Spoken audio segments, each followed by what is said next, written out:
எல்லாருக்கும் வணக்கம். நான் உங்கள் அன்பு சகோதரி நந்தினி ராதாகிருஷ்ணன்.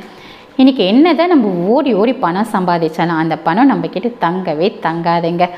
நம்மக்கிட்ட பணம் இல்லை அப்படிங்கிறது நம்மளுடைய பிரச்சனை இல்லைங்க. நம்ம வீட்டில் பணம் தங்கலை அப்படிங்கிறது தாங்க நம்மளுடைய பெரிய பிரச்சனை. சரி, இதுக்கு என்ன தான் பண்ணலாம் அப்படின்னு பார்த்தீங்கன்னா, பச்சை கற்பூரம் தாங்க. இந்த பரிகாரத்தை உங்கள் வீட்டில் ஈஸியாகவே செய்யலாங்க.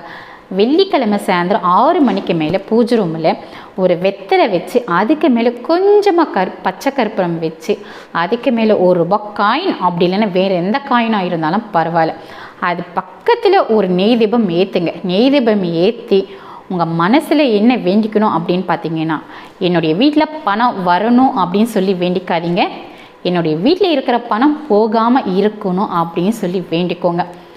இந்த பரிகாரத்தை தொடர்ந்து 3 வாரம் வெள்ளிக்கிழமை செய்யுங்க. 3ஆவது வாரம் முடிஞ்சதுக்கப்புறம் அந்த காயின் எடுத்து நீங்கள் பர்ஸில், அப்படி இல்லைன்னா நீங்கள் எங்கே பணம் வைக்கிறீங்களோ அந்த இடத்துல இதை வச்சுக்கலாங்க. இந்த பரிகாரத்தை கண்டிப்பாக 3 வாரம் தொடர்ந்து செஞ்சுட்டு வாங்க. கண்டிப்பாக உங்கள் வீட்டில் இருக்கிற பண பிரச்சனை தீருங்க.